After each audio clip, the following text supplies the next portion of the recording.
domestic violence and sexual assault, and we must do something about it. It is unpopular, it is ugly, it is unpleasant. It's not talked about in church. It's not talked about in schools, but we as Omega men must talk about it. And no other organization is better positioned to do something about it than Omega Psi Phi. We must engage in an effort to stop this violence. It is a cancer that is infecting our children because boys who grow up in a home where they watch women being beaten replicate it. Sometimes. Girls who grow up in homes watching women being beaten submit to it. And so, let's review.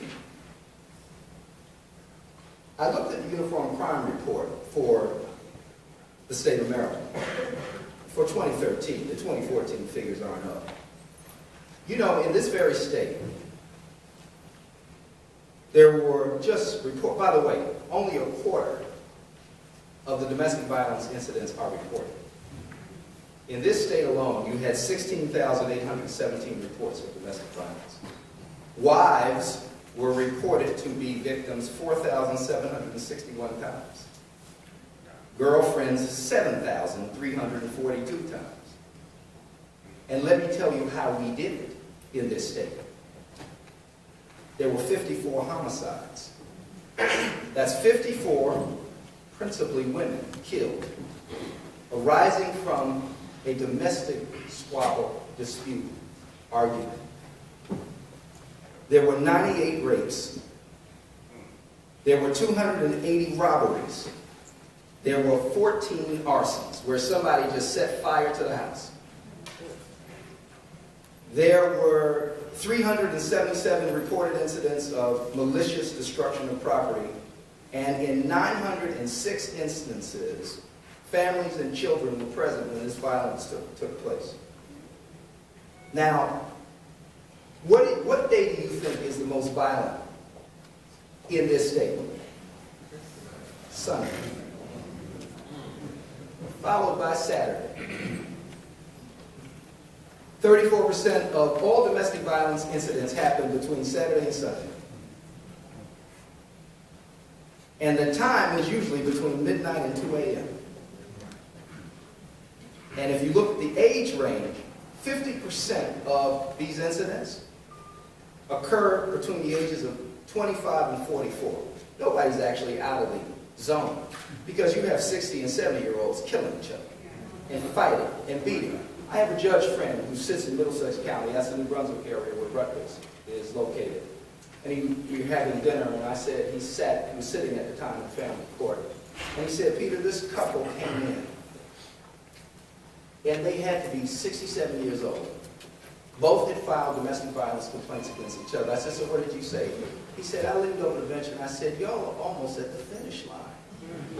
What is going on? You see, we're never out of the danger zone for this. And here is the statistic that I found to be remarkable among the others. Of reported incidents, 14,736 were whites. 12,682 were black.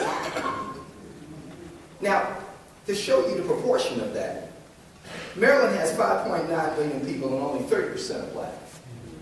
So whites had 14,000 incidents and blacks had 12,000. And we're only 30% of the population.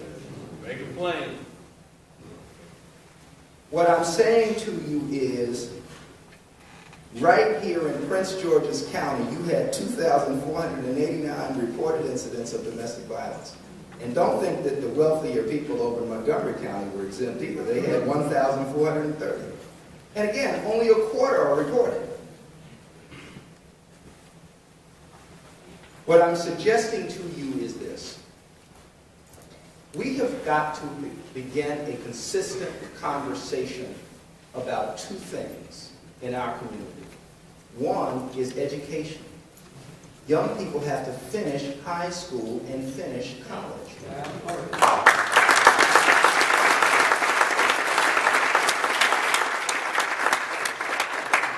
grew up in Tuskegee, Alabama. I grew up right off the campus. My mother was dean of the school of nursing in Tuskegee. My father was a minister. Had been chaplain in Tuskegee. He had his own church for 32 years. In Tuskegee, the entirety of the conversation in the 60s, 70s, through the early 80s was, so where are you going to college after high school? What are you going to study? What are you going to major in? I'm talking about when you were in 9th grade, it was an expectation that high school was not the end of the line. This wasn't something extra. It was, you know you're going to go to college. Now, whether you go to grad school or not, you'll have to figure that out, but you're going to college. And the conversation was, you will finish. I want you to think about this. I have spent a considerable amount of my time and life immersed in the educational process of Morgan State University because I love it. And I love the people there, and I love the young people who go there. But I can tell you this. Morgan and many other colleges have a graduation rate in the 30% high. Now, I know some of it is financial. Sometimes kids just run out of money and they drop out. But sometimes it's our young people aren't being pushed to finish because we aren't supporting them enough. Intellectually, we aren't supporting them enough spiritually. We aren't engaging in a consistent conversation from the time they're in elementary school. Well, you go to high school and then you're going to go to college. And we aren't helping them push through these difficult moments. Everybody in this room who's successful is that way because somebody put their arm around you and made you believe in something greater than that moment.